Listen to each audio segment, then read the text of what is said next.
All right, all right, all right. Welcome back to the Misfit Nation.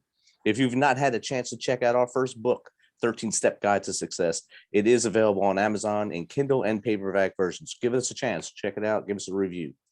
If you're a new listener, we appreciate you joining us. Be sure to subscribe to the show on your favorite podcast apps and on our YouTube channel, _Misfit Nation. That's _Misfit Nation. This will keep you up to date with the latest episodes of the Misfit Nation and also allow you to hear the amazing stories of our guests. Speaking of which, our next guest is an entrepreneur, speaker, and the host of the top-rated podcast, The Growth Now Movement. He has been named to the top 8 podcaster to follow by Inc. magazine, featured in Thrive Global, and chosen as an icon of influence in the new media space. His podcast has grown to become a podcast that is currently getting played in over 100 countries every single week, and he has gone on to help countless people grow their brands and business through podcasting. So without further ado, let's welcome Justin Schenk. How are you, Justin? Brother, I am doing great, man. Thank you so much for having me. I appreciate you agreeing to spend some of your time with us here on the Misfit Nation and tell us a little bit about your story. So with that, I mean, if you want to tell us how you got into podcasting and how long it took you to grow it up the way it is now. Yeah, man. So I've been podcasting for 6 years. Fun fact. So right now we're chatting on March 14th. Tomorrow will be the 6-year anniversary of the launch of my podcast, which is kind of crazy. I didn't realize that I just saw on my time hop today that was like, tune in tomorrow for the first episode of, as you post over social media and all that crazy stuff. So it's been a wild ride. And to kind of put into context to people listening, what has happened over those 6 years, right? So when I started podcasting, I would tell people that I had a podcast and their response would be, what's a podcast? And now I tell people I have a podcast and they go, oh God, you have one too, right? And so the platform itself has blown up. And I love that because of just the impact and the connection that you can make with the show. So to tell you my personal journey and getting into it in the whys, the original idea behind the podcast was to sit down with entrepreneurs and pick their brain, because at this point I had 3 failed businesses and I was like, clearly I'm doing something wrong. So let me get an education. And the original idea was, let me interview entrepreneurs who've done it and figured it out so I can then implement those things. And what ended up happening was 6 months before I launched the show, my mom lost a 20-year battle to opioids. And that completely shifted my perspective of life and everything that I was quote unquote chasing and all these other things. And I realized that life was so much more about the moments, being fulfilled even in your rock bottom moments, and not so much about the things that we can go collect, the house, the cars, the girls, everything society says we should go chase after. And that's really what I was doing before. And so that begun the journey of the Growth Now movement. And what ended up shifting, I still interviewed some of the coolest entrepreneurs and still do, and celebrities and all these really neat people. But the conversation's a little bit different. It's a little bit deeper, right? And we get down into the nitty gritty of how'd you overcome those rock bottom moments, and how did you find self-love and self-worth and all these things. And it really became my tutorial for life. And I started to learn and implement those things into my own life. And I've gone on to be able to do some really cool things with my show and my businesses and all the things in between. Awesome. I mean, happy anniversary, a day early here, but on Pi Day here, it's your anniversary tomorrow. So that's a great thing to have. And 6 years, I read when I started out, most podcasts don't make it past their 10th episode because people just don't have that drive to keep moving, or they have this belief structure that tells them they need to stop because not everyone likes them.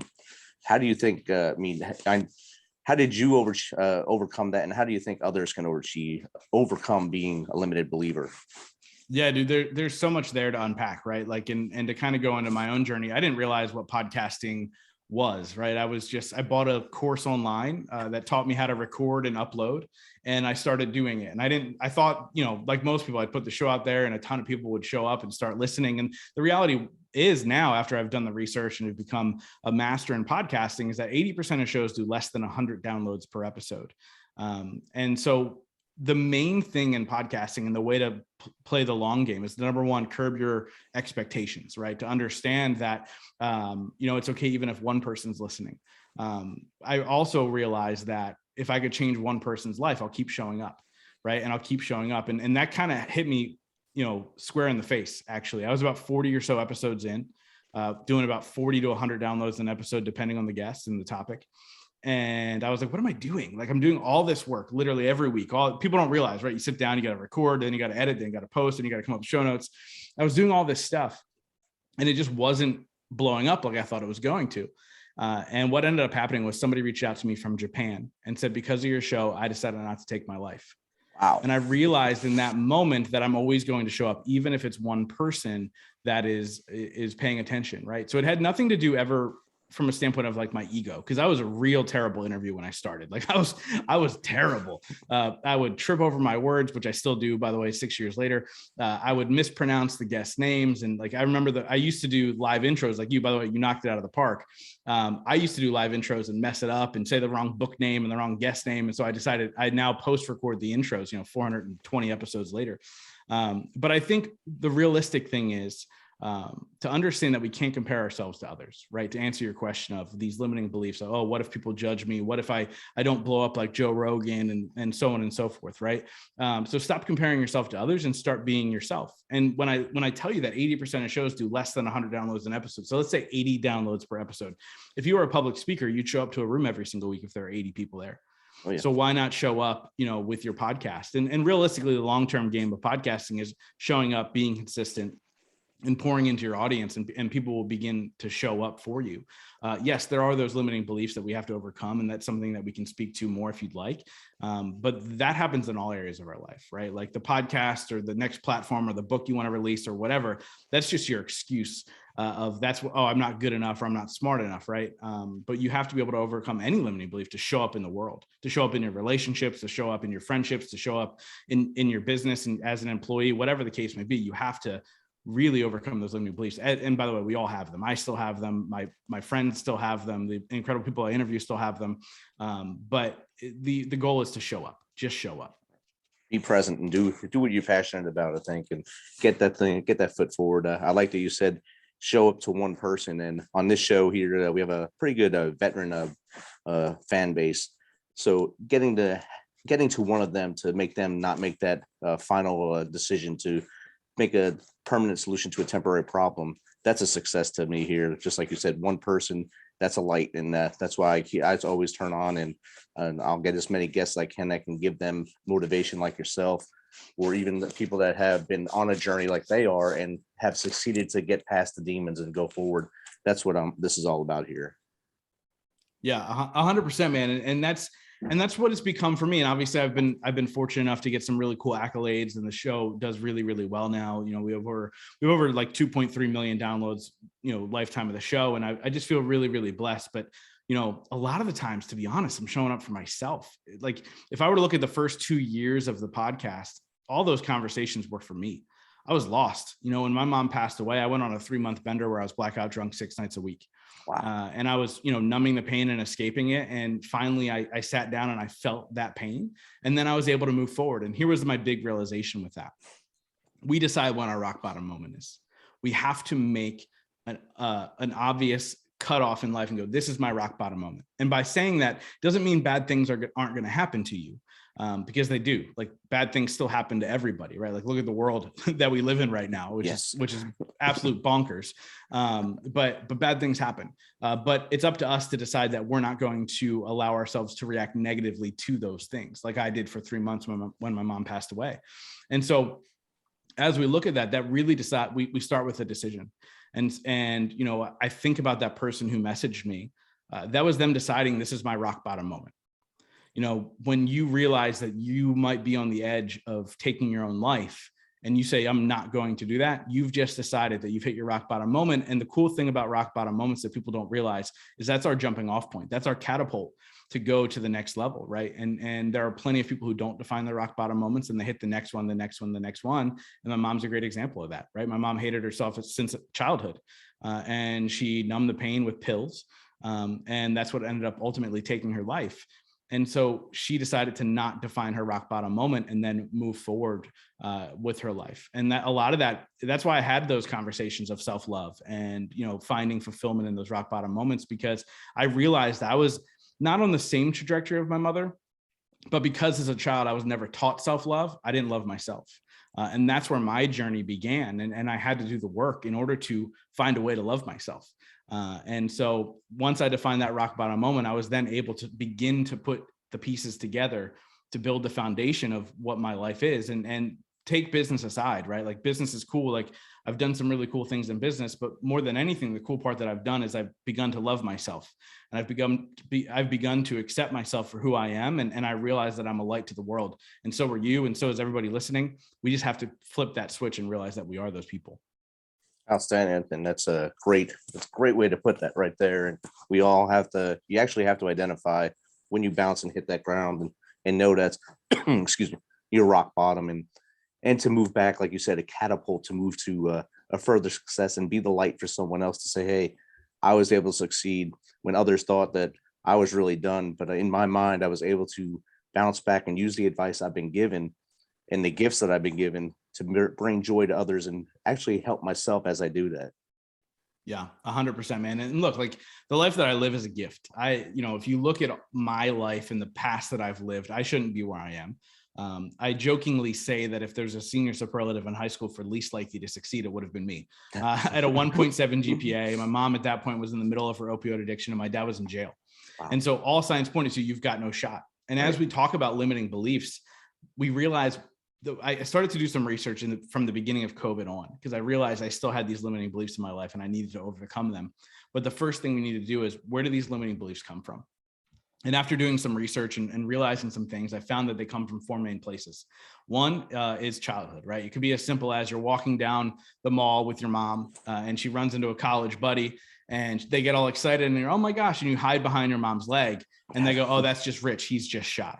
Yeah. That simple sentence can implant in your brain, and all of a sudden you're going to believe that you're shy the remainder of your life, right? So something as simple as that could implant that from childhood. The second thing is society. If you look at my life, society says that if your parent's an addict, you have a 50% chance of being an addict. And if your parent's in jail, you have a 50% chance of ending up in jail. Well, I'm 100% screwed if you do the math, right? And so you look at that. And so society said, Justin, you aren't going to succeed, and that's okay. You should accept mediocrity and you should be okay with that, right? And society implants that on me. They do that with gender. They do that with race. They do that with all these things, saying because of who you are, you can't do certain things. The third place is our own limiting beliefs, that negative self-talk, those things that we say to ourselves, right? It could be as simple as, we ask that girl or we ask that guy out and they say no. And then we look ourselves in the mirror and go, oh man, you're ugly. That girl didn't tell you that you're ugly. You're telling yourself that, right? But we start to implant those things. And then the fourth thing is our subconscious, right? There's things that we've buried inside of us that we actually don't remember consciously, but they're still in our subconscious and we carry them with us that tell us that we're not worthy or we're not enough. And so the first thing is you really identify what are those limiting beliefs and why are those limiting beliefs? And then you start to take action to overcome them. And so I developed a 3-step process in order to overcome any limiting belief, right? So I will say this, it's very simple, but it's not easy. So 3 simple step process. Step number 1 is get uncomfortable. Get yourself out of your comfort zone in some way, shape, or form, right? You believe that you're a bad public speaker, go public speak. You believe that you couldn't be a podcaster, go start a podcast. You believe that you can't get fit, commit to a physical challenge that's going to push you beyond your limiting beliefs. The second thing is surround yourself with the right people. You have to make sure that your community is really, really supportive of you in many different ways. These people have to lift you up. They can't bring you down, right? Those people that have the continuous negative habits and there's continuous negative thoughts and actions and all those things, you need to wipe them out of your life. You need to make sure you're surrounded by the right people. And the third thing is take action because nothing works unless you do. I realized that I had all these dreams and these goals and these aspirations in my life. And I'd read the self-help books and I'd watch the YouTube videos and I'd listen to the podcasts and all these things. And I'm like, this is going to be me one day. But I took no action. And so nothing changed. And so those 3 things are the 3-step process to overcome any limiting belief. And it really works with anything in your life. And I've done it multiple times now since I've come up with the 3-step process. And look, it doesn't mean that those limiting beliefs are wiped away. But it certainly dampens them, right? It certainly makes them easier to say, oh no, you're not going to ruin my life today. And that's really the most important part, is to wake up as your best self every single day and move forward. And the only way you can do that is to overcome these limiting beliefs that we tell ourselves. Exactly. And I like to tell people, as you wake up in the morning, you start stacking your victories. So you get up, that's a victory right there. You woke up that day, you have life. Then you make your bed, that's another victory. You make your breakfast, you eat that, that's another victory. Just keep stacking those victories as you go through the day. So you have a winning count and you keep that positivity in your mind as you drive through the day. So if anything does bring you down, you just take a look back, say, I've accomplished 17 things today. I'm doing pretty good. Yeah, dude, and that's so true. And I love the small victories, right? Like so many people don't realize how big it is to get out of bed. Right. Look, the understanding that sometimes life can be tough. And when things are tough, if you're able to put your feet on the ground and get up and move forward and shower and do the things that, whatever, celebrate those victories, right? And then once you get comfortable with that and that becomes really simple and it's what you're doing every single day, stack something else on top of that, right? Like I have 4 non-negotiables every single day that I do. And this allows me to fill my cup so I can continuously pour into others. Here's the cool part about the 4 things. If I don't do anything else during that day, if I fail miserably, I don't close a sale, or I didn't send out the emails I needed to, or whatever. If I do these 4 things, I feel like I've accomplished them. They're very simple. It's not some crazy thing where I wake up at 3 a.m. and I start to do 9 hours of activities. Like that's ridiculous. They're just 4 simple things that I do that ensures that my cup is full. And I'll tell you them really quick. So number 1, I move my body in some way, shape, or form every single day. Whether that's a 3-mile walk in the morning with my girlfriend, or I go down in the basement and lift some weights, or whatever the case may be, I move my body some way, shape, or form. Sometimes it's twice a day, depending on how motivated I am. The second thing is I do some sort of visualization practice every single day, so I know where I'm going.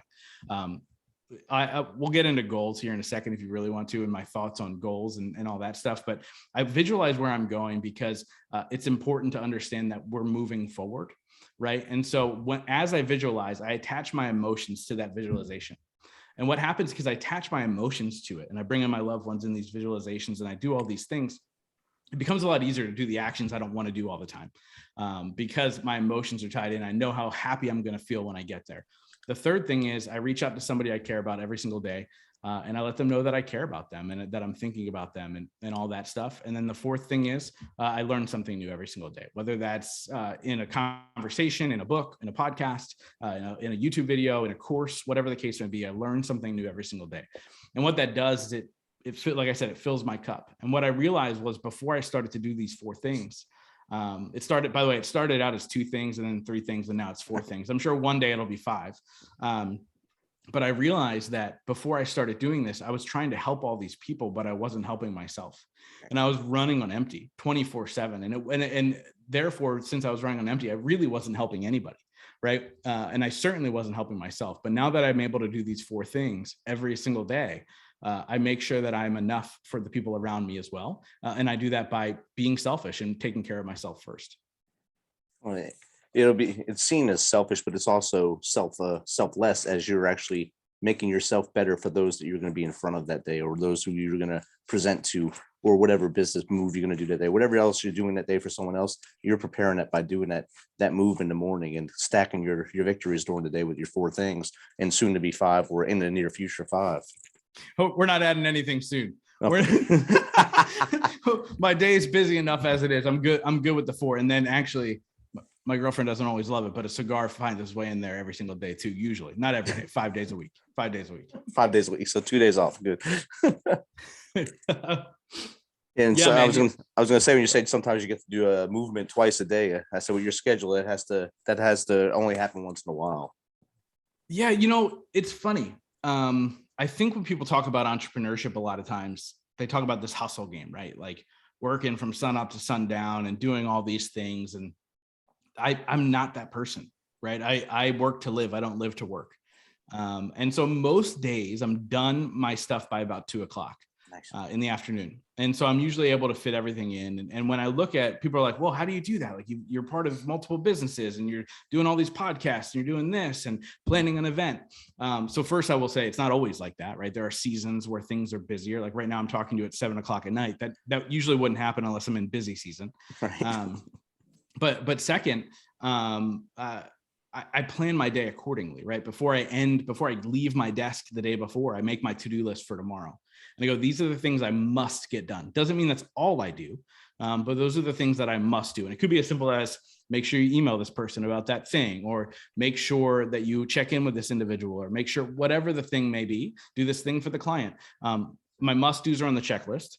And then of course I end up doing things beyond that as well. But if I can get that checklist done every single day, I win. It means I'm moving the needle a little bit every single day. And so that's what I do. And then I'd rather choose relaxation and happiness than burning myself out for this thing that was my passion. Because I realized most people burn themselves out and the passion then dies. And I refuse to be that person. And so I'm really, really intentional about my time, and I'm really, really efficient. And actually today it was funny. I was talking to my girlfriend right after dinner. We were chatting, and I was just like, I don't even know what, I did a lot today, but it was just like almost like on autopilot. And I feel like when you set your day up right, it doesn't feel like you're draining yourself. It doesn't feel like you're just burning the candle on both ends. And so I think that's a super important thing to talk about, because being an entrepreneur doesn't mean you have to work 24/7. It doesn't. Like, my clients know that I won't reply to them on a weekend. My clients know that. And so I've set that up from the very, very beginning, and I haven't allowed myself to stray. That's a lie. Rewind. I used to have clients that would bother me on the weekend because I allowed myself to get to that point. And I've since fired those clients because my time is very, very valuable. And I don't mean that to brag, and I don't mean to do that, but I say that because this is all I have. My time, my health, my wellness, all these things, that's all I have. And so I need to make sure that's constantly running as best as it can. And the only way that can be done is to separate myself from the things that can cause stress, if that makes sense. That makes perfect sense right there. So a lot of people don't understand the value of time, and that we only have so much of it every day. When you start your day, most people do their 9 to 5 or whatever. If they're not an entrepreneur, that's 8 hours a day. You can never get them back, those 8 hours. So Yep. if you waste any of that time, you just wasted part of your work day. And then you go home and you're thinking, oh, what did I do there?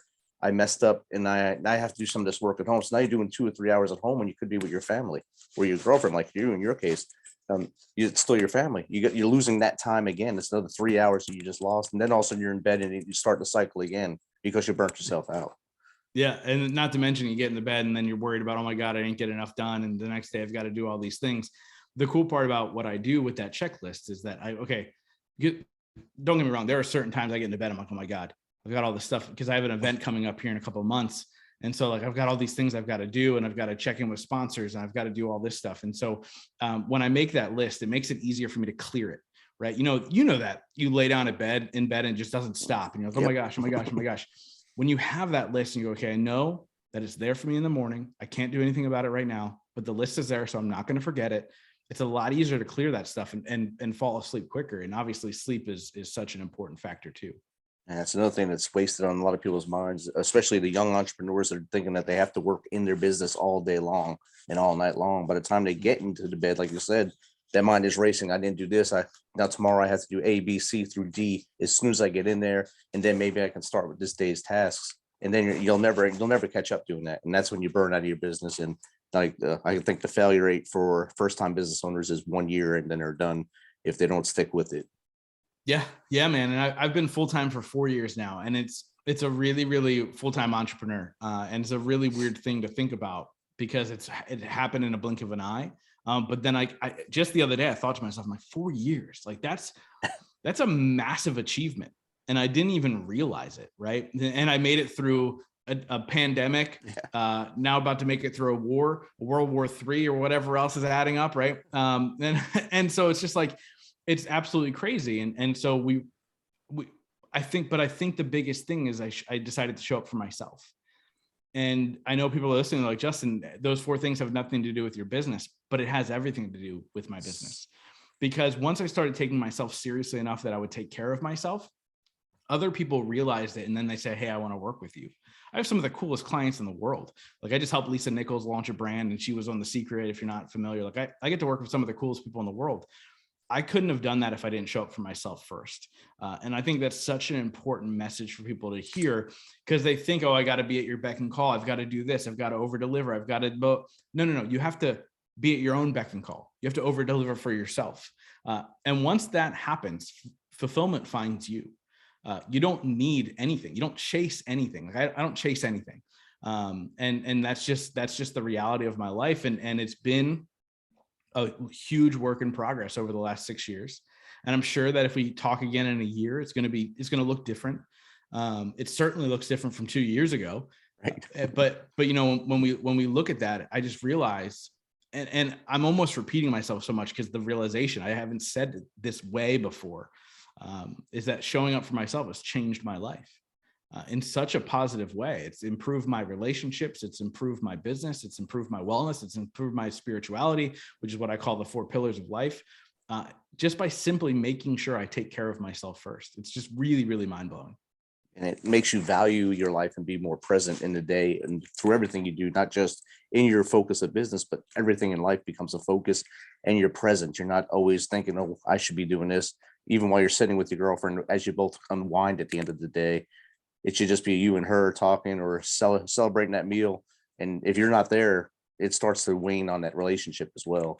And then you have to take that pause button and say, look, I need to reset and do this again. Yeah, 100%, man. And I'll tell you what, I don't need to restart another relationship. I'm good with this one. I live with her and her 2 kids, which nice. I'm bonus dad. And so I'm good here. And so remind myself every day of how grateful I am of that. And to continuously remind myself to be present, because it is easy to get distracted, especially this day and age with cell phones and all the things, and Joe versus Carol on Peacock, which we are watching currently, I must say.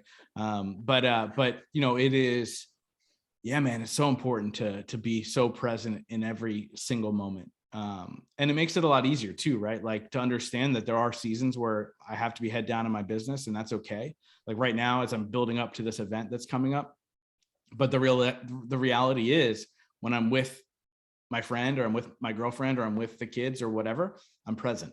And so if I can be present there, I'm still giving 100%. It might not be 100% of the same amount of minutes, but it's 100% at any given time. And that's all people need.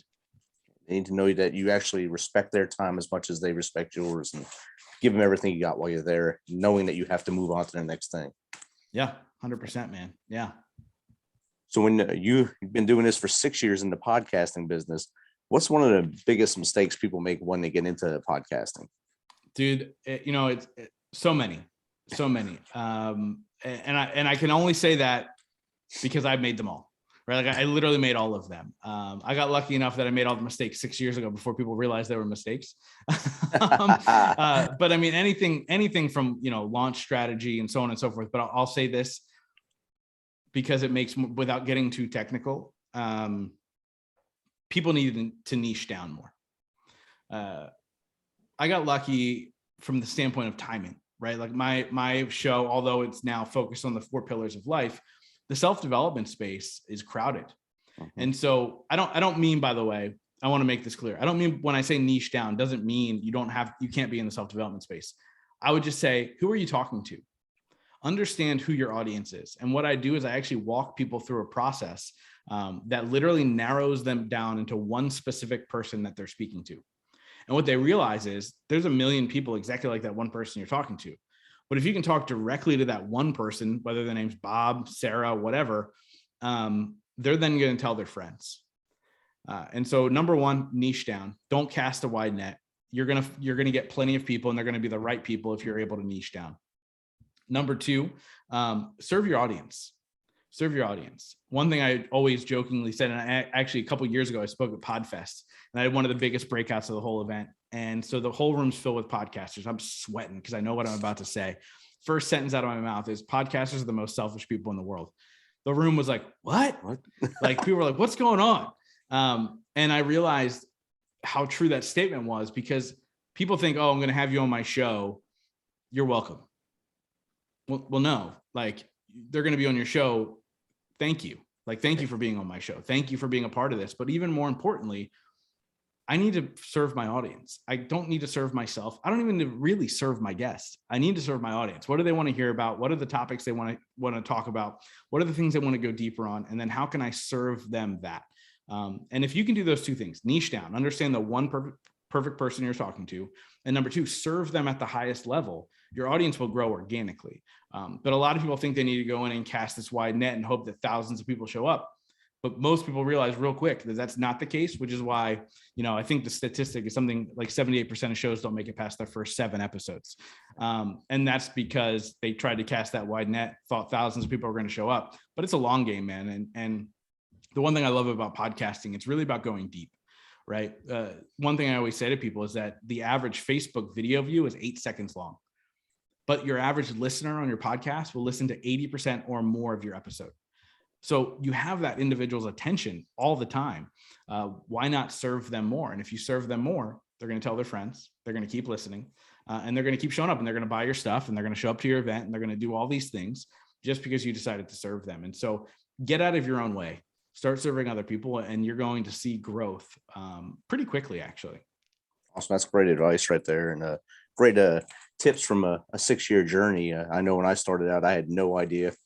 And when I started, someone said, "Oh, you want to be Joe Rogan?" No, I just want to be Rich LaMonica and have awesome people on here and tell us some great stories.